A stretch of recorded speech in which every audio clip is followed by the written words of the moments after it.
So what's up, guys? This video is going to be a lot different from last video and from the video that are here to come. It was pretty interesting. These people, I asked them one question. It was a political question, and they weren't really giving me a straight answer. And it was kind of like they were giving me answers. But not necessarily answering the question I asked. And we were getting into this like political debate. And as we started doing that, some guy had jumped in, and you'll see it in the video, and it gets real interesting. We started discussing topics about everything, and as a matter of fact, check out the video and let me know what y'all think. You say racist, I say no, you deserve it. Hold on, we back on. So what should you get? A slap on the wrist for taking a mother from her baby? Same amount. Let's go over here. What should you get? No. See, you getting caught up in the part that don't matter. The race part that the white boy don't get that time and the black boy get that time. That's whining. That's baby talk. I'm talking about the fact of the matter. But Taking a mother or father or uncle or grandma from her family. You got them stealing from their family. You got them taking food out of the baby's mouth. You deserve a fucking life sentence. Fuck a 300 to 1. I don't pay. Why would I pity that when I get up every day? That's the winner. The 9 to 5 is the winner. So yeah, I don't care about a 300 to 1. I work for mine. Some people feel like a lot of these kids were like 16, 17, 18 years old, don't know no better. No, you knew better at 17, 18 to sell crack and get a job. My first job was at 14. I knew better, so I don't pity. See, I can't pity or sympathize with him. Well, why you pitying and why you putting that person on blast? That person ain't doing nothing. I didn't put pressure on. Oh, you talking about the system? No, I'm not putting pressure on nobody. 17, you got a job because at 17. I was the 7th. No, I had a job at 14.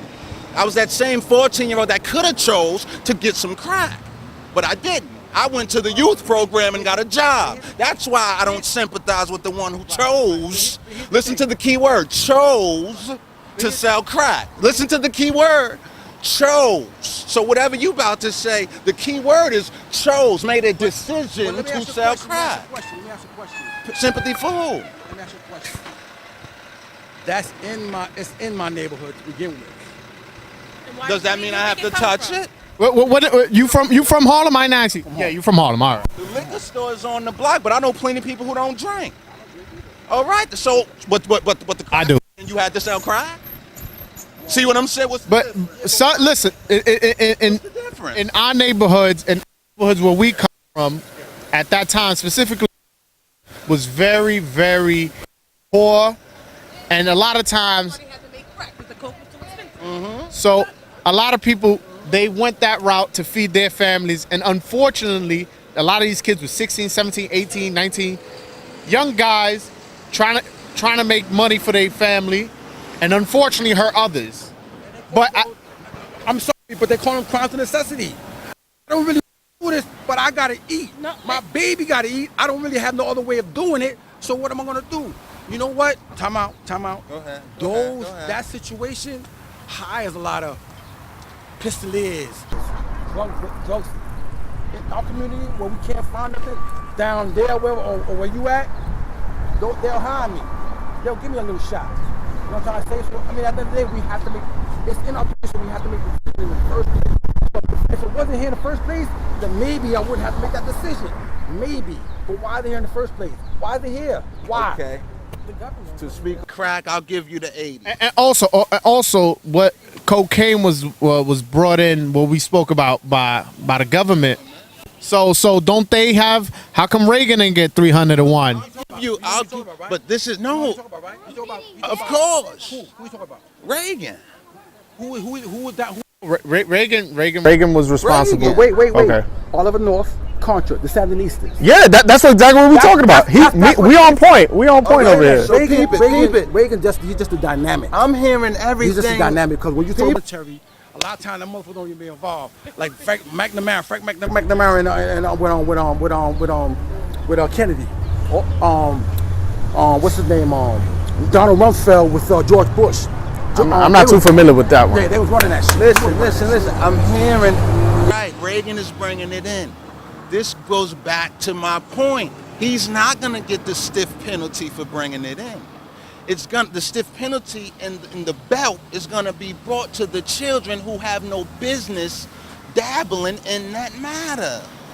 You understand what I'm saying? You're absolutely right. The numbers are unfair, they're disproportionate, tremendously. But understand why. Remember what I said in the beginning. It's much more than what we see with these two.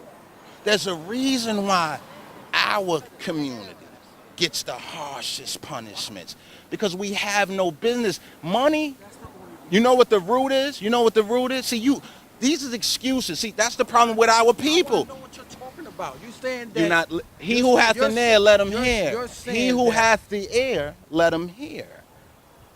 See what I'm saying? He who hath the ear, let him hear. See what I'm saying? Tell me what you mean, though. Tell me what you mean. Everything I've said has been clear and concise. I can't break it down anymore, but I'll go further along with it. Selling drugs, that's why I get the punishment. What part of that don't you understand? But why the drugs? But you have no business touching the stove. What happens when you touch it? You get burned, But right? the thing is, that simple. no, it's that simple, right? Hold on. No, you Hold on. have to be, you have to be extremely simple. You have a lot of In law. These are the most high God's answers. I'm gonna tell you. No, but hold on. Exactly. Let me say something. Let me say something. You sound like a conservative. You sound like the person who's gonna make certain type of laws, implement those laws, and my people are gonna suffer from that. You know who made those laws? The Creator made them. So if I sound like that, then that's who I am. Wait, 1 second. One second. The cocaine law? He came up with that law? Why were they allowed to do it? Did he not allow it to happen? You said God came up with the cocaine law. That's what you're telling me? Did he not allow it to happen? Who allowed it to happen? They did it on their own? If there's a creator of this whole earth, you, me, and everything in it, did he not allow it to happen? That's what you're telling me. God co-signed that law. I just said allow. Who said What? co-sign? Wait, hold on. I said allow. Wait, hold on. You're confused at something that's Wait, hold on. black and white. That's Sometimes God could be disguised as the devil. And he allows things to happen. And he says it. Well, getting back. This is what I wanted to say. I'm sorry. There will be many antichrists in the last days. Definitely. You're absolutely right. No, one thing I want to say about what you said, anyways. Don't choose a side. Don't choose. You have to Remember what choose I a said. side. There's good and evil. If you're an evil person, Wait, you get we evil choose this- things. When are we choosing a side? When God gets here? God is already He's here, already. my brother. He's here. 1 second. So what you were saying earlier is that Since Reagan was letting in the drugs coming in the community, you have a choice to sell crack, and you had that choice, and you decided not to. But there's a thing called, and I'm gonna explain. I'm not saying that you don't understand what it means, but it's for the people. So there's a law called entrapment, meaning if you steal a car, and it was police who left it there purposely with the key in the ignition. You made that choice. No. They take that into consideration when you get arrested. It's called entrapment. Entrapment meaning you wasn't going to commit the crime, but you saw an opportunity and you did it. somebody who steals cars, the law would be a little harsher on them because they're a known thief of cars. They broke into the car as opposed to. So don't you think there's a level kind of entrapment with the crack in the 80s? Because I said. so don't you think 301 is excessive? Especially let me finish. Especially if in one way it's kind of entrapment since you're putting these people into like a real poor situation. Can I respond to that with this sir. right here? Yes, sir. I said this for every kid in the gutter. Don't stress, little nigga. Endure the suffering. Crawl before you walk. Don't skip nothing because your file ain't complete without the buffering. Dig me? Stay on your 1-2. Get to hustling because they ain't handing out nothing. Trust it. And 90% of these broads is bussers. So don't worry about cuffing. They giving it up for nothing. And you better than that. So please don't settle for that. Life is an experiment. They setting up the trap. Appreciate what's on your plate, but don't settle for the scraps. Life is an experiment, and they are definitely setting up the trap. But mice know how to run around traps now. The mice have gotten smarter and can avoid traps in the house. You understand what I'm saying? Who spit that? That shit was hard. That's me. That's you? Yo, shout out your Instagram right now. That shit was fire. Instagram, sweetheart. Neighborhood approved. Neighborhood approves. Follow that for sure. What do you think about poverty? Let's back up a little. We got a little too close to the camera. What about poverty? There's What poverty. do you think about poverty? There's You poverty. know what poverty is? You black, you from Exactly. the So neighborhood. what are you know asking me poverty about is? it? I live in it. So what are you asking me about What it? do you think about poverty? I live in it. So what are you asking me about it? But Hold on, you got to get a little more specific. I live in it. What You got to be a little more specific. What about poverty? Who caused it? What are you asking? What are you asking? So we live in where certain places are red zone, right? not anymore. But I see your point. You mean red line? Red line. I know what you're talking about. Not anymore. Gerrymandering, same thing. Okay. Same thing. No, I get what you're saying. But not. Criminalized. Our schools is fucked up. Been fucked up for a while now. Absolutely. That's a fact. Absolutely. There's a lot of things. There are a lot of dynamics. There are a lot of things that come into play. There are a lot of forces that behind the scenes you don't know about, but they doing shit. How about this?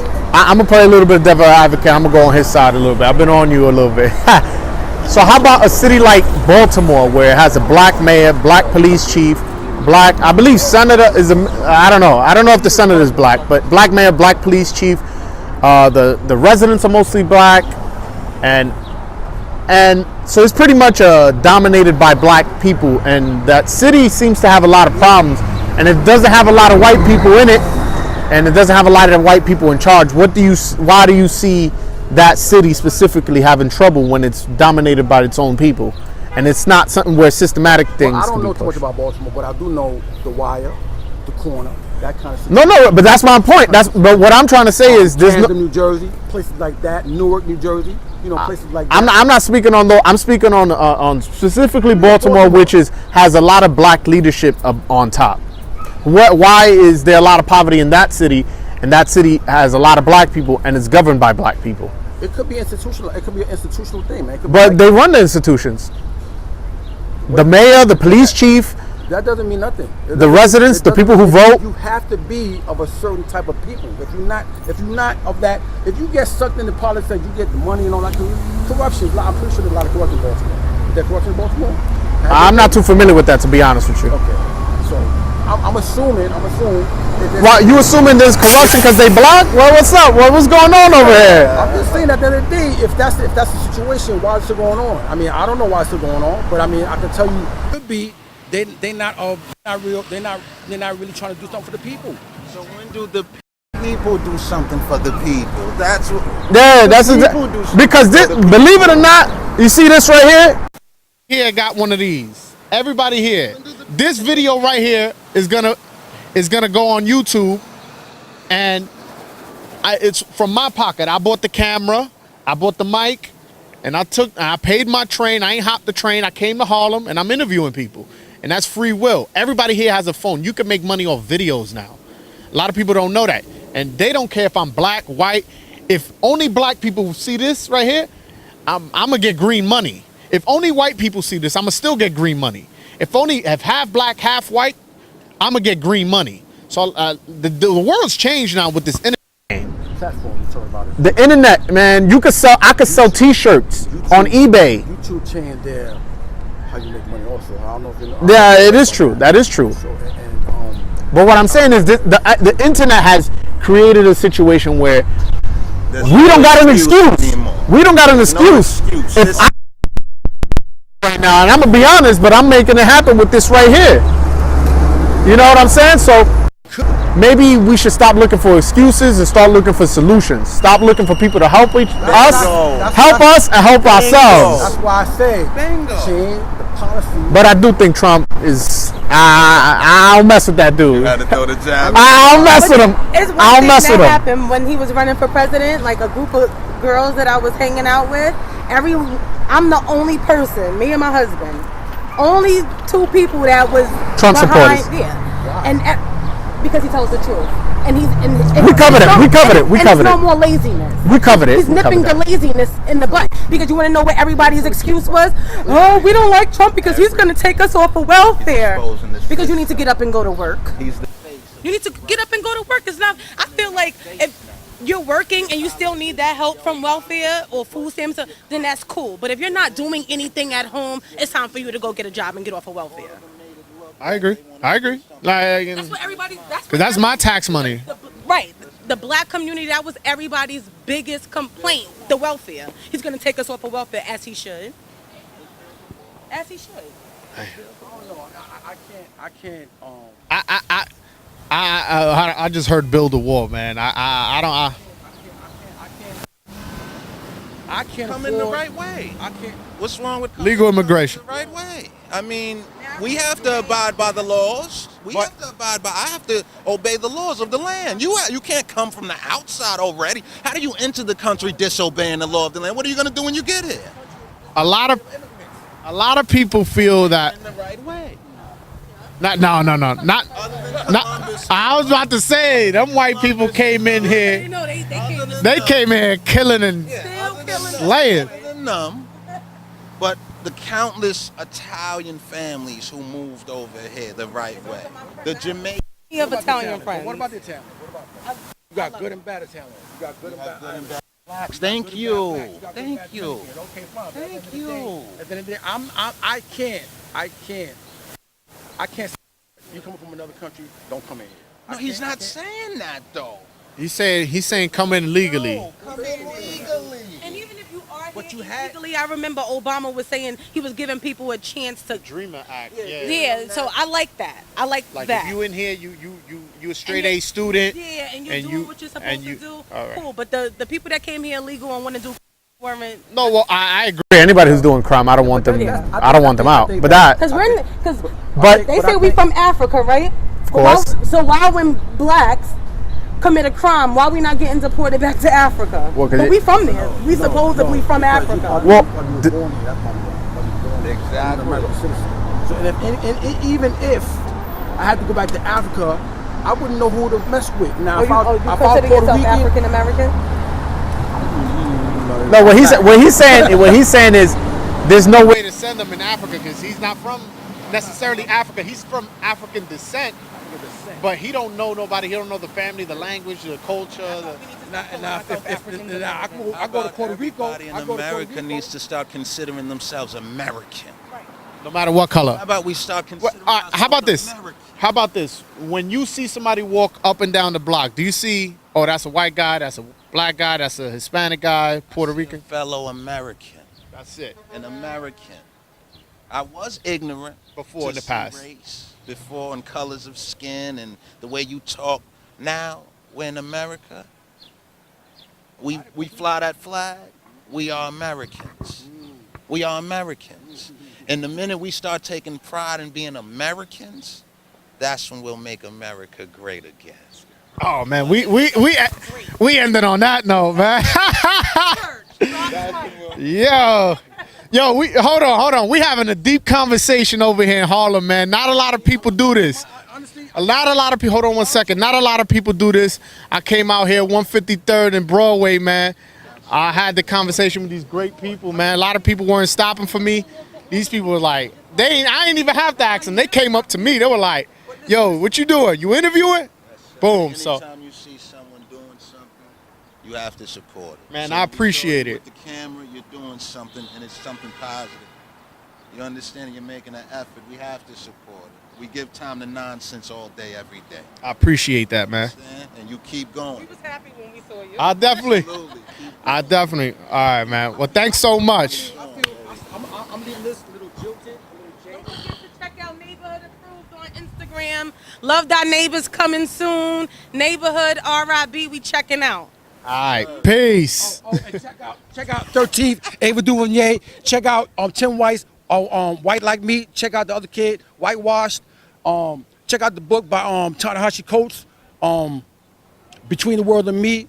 Damn, I got a couple, but there's another book, Worse Than Slavery. I forgot the author's name. Worse Than Slavery. There's a bunch of stuff. There's a bunch of stuff. I would have to go upstairs, write it down, come back. Write it down, come back. And most importantly, I'm not necessarily religious. You know what I'm saying? I'm not religious. I was Muslim. I grew up in Catholicism. most importantly, follow Broadway Joel on Instagram, man. Follow me, man. So as you guys saw, that's a bit different than how I described this channel is going to be about. I wasn't expecting an all-out, I guess, heated debate. You know, my plan is to interview people multiple people on the corner, but seems like they got excited and took over the corner. I'll talk a little bit about that later. But now let's talk about what they talked about, in my opinion on it. So they were talking about the 300 to 1 crack law. And for those who are not familiar with the crack law, that's when crack, you would get 300 times more time for selling 1 gram of crack than you would if you sold 1 gram of cocaine. Now, that seems excessive just in hindsight, but not only that, it was also affecting the black community disproportionately, as well as people didn't know what it was. Like in the 80s, I know it sounds crazy now, but in the 80s, people didn't know crack was that bad. Crack was as bad as it was. So, like, crack was something new. So when the guy was saying, no, you know better, it's like, no, in the 80s, you really didn't. You really didn't know how bad crack was. You didn't even know what crack was, because crack wasn't around in the 30s, 40s, 50s, 60s, 70s, and then just rolled over into the 80s. It's something that came out in the 80s and just took over by storm. And not only that, it affected more black people than white people. So, and then it was the white people passing the law. And I'm not one of those race baiters. That's not my thing. But when it's something like that, you do kind of have to slow down and look at it and maybe get some advice from the people within the community. Because a lot of these kids that sold the things were real poor and may not have had good parents. Like the dude said, he was like, no, I got a job at 14. Okay. And I commend him for that. But one, not everybody maybe have had that opportunity as far as like knowing where to go. He said he went to like a YMCA or a Boys and Girls Club. He mentioned a group or something like that. Not everybody had that opportunity, unfortunately, and not everybody knows better. Not everybody has a good parent. So and it's something like desperate times goes for desperate measures. And unfortunately, although I would never condone selling crack, but a lot of times the kids that were selling crack were seeing the drug dealers as the only rich people around the neighborhood, and everybody else, the fireman that lived across the street, the mailman that lived next door, all these guys were just regular guys, and I'm not saying there's nothing wrong with being a regular guy. Don't get me, I'm a regular guy. I don't sell drugs and I never did. But what I'm saying is it's hard for you to put somebody in such a harsh conditions, like let's say the Bronx in the 80s or Harlem in the 80s, and have the only rich people they see sell drugs and expect them not to sell it and just be like, oh no, make the right decision. Whereas the white people don't. I'm not even gonna say white. The rich kids never get to make that decision because they're like, you know what? I know better because I have my school system's a better school system, and I also don't have to do it. So if you don't have to do it because you're making money, you can easily just go, you know what? I'm not even gonna touch that. My dad said that I'm on his will, that I'm gonna inherit his company, that this, that, and the third. Yeah. So,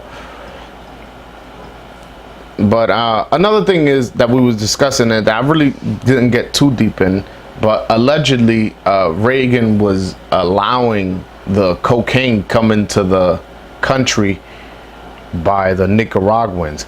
It's real interesting. If you guys want to look more into this, look into more of this guy is this gangster or former gangster from LA. His name is Free Ray Ricky Ross, and he speaks about how his connect was a Nicaraguan named Blandon, and how Blandon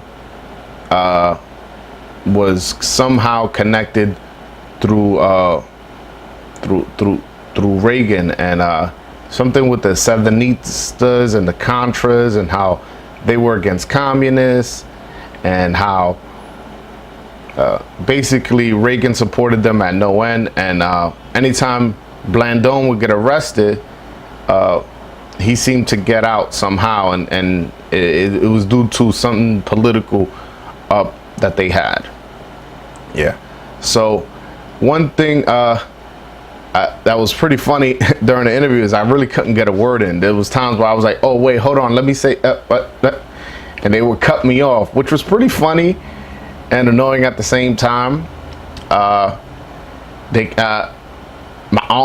were talking. I had the microphone in my hand. They were talking the whole time. It was actually pretty funny. But getting back to something but what they said about the cocaine law is when the dude said, he said something along the lines like, oh, God allowed the drug law to be happen. So like the other guy, he got real, like first he was like, you telling me he co-signed it? He was like, no, I said allow because, you know, God controls everything, something along those lines. And I'm not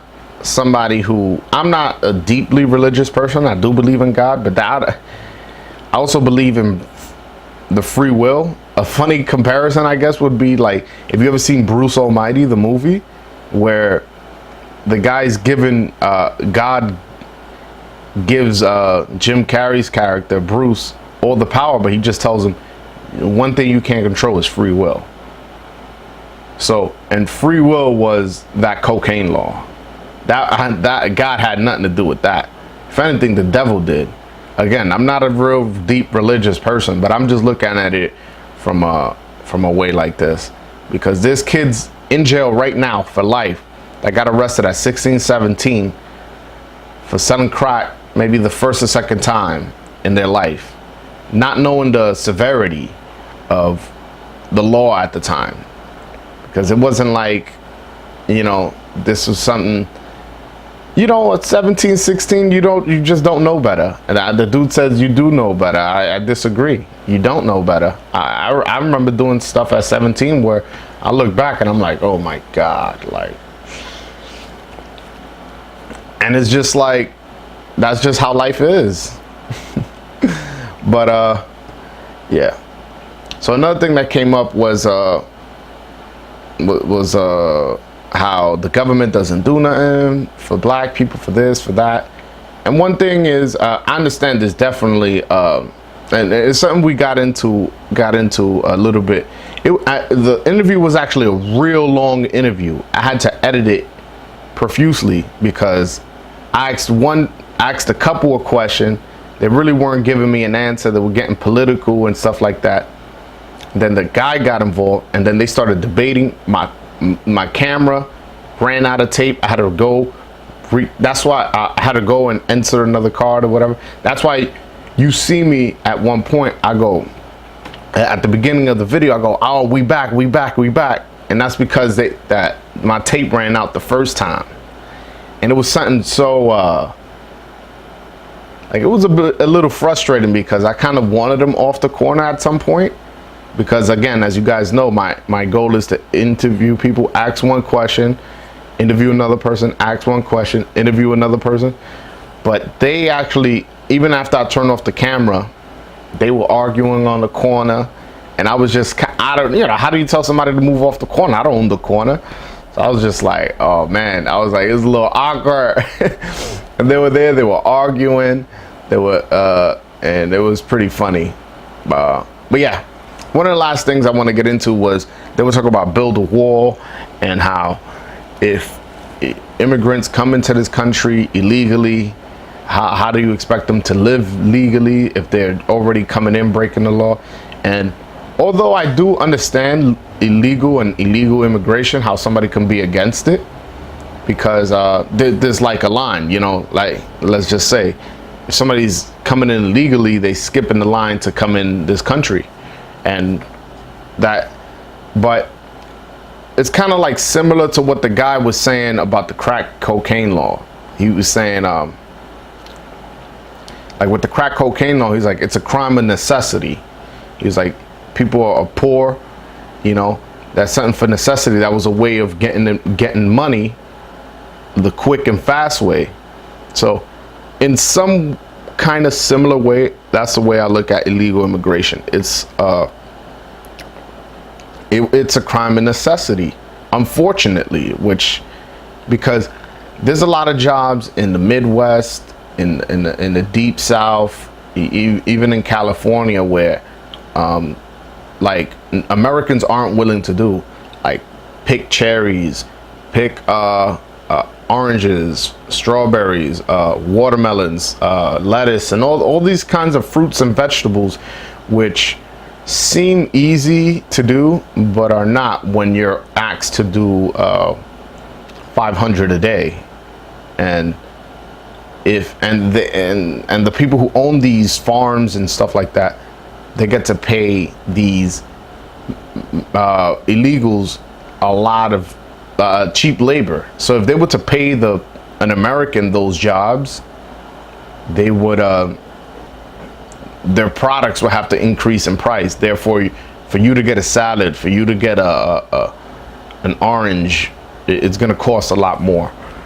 Although there are cases where illegals take Americans' jobs, and which I understand the frustration, where an American maybe is struggling to get a job and this illegal immigrant comes into the country and 3 weeks later he gets a job. So it's a little bit of a complicated situation, and something I don't know too much of the facts of to get really too deep into it. But I do know that in Alabama there was a case where they put strict immigration laws where illegal immigrants were not going into that state due to the harsh laws, and their economy is suffering real bad because of it. So it's something that's a little difficult to understand necessarily, but it's a complicated situation, and I could see it both ways. I could see somebody saying like, no, they're not obeying the law. No, they're they're taking our jobs, even though in most cases they're not, but in some cases they are. I can see that, but it's a lot more complicated than just saying let's get the illegals out and let's get the legals in, because again, illegals, a lot of them do jobs that us Americans aren't willing to do. Right, man, thanks for listening, thanks for watching. Follow me on Instagram, Broadway Joel. Follow me on Twitter, Broadway Joel with the number 2, and definitely hit me up. Let me know what you think of the video. Peace.